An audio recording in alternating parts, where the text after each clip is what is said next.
22 человека, погибших за 10 месяцев, это лица абхазской национальности.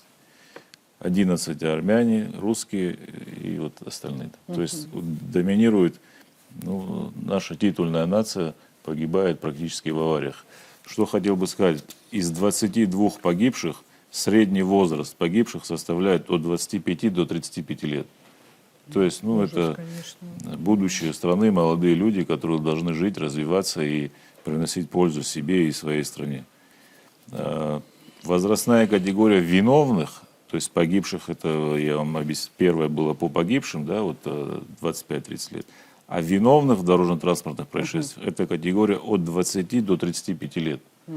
В общем, молодежь. Молодежь, да. И как ни странно, второе место занимают люди возраста 55 лет и старше.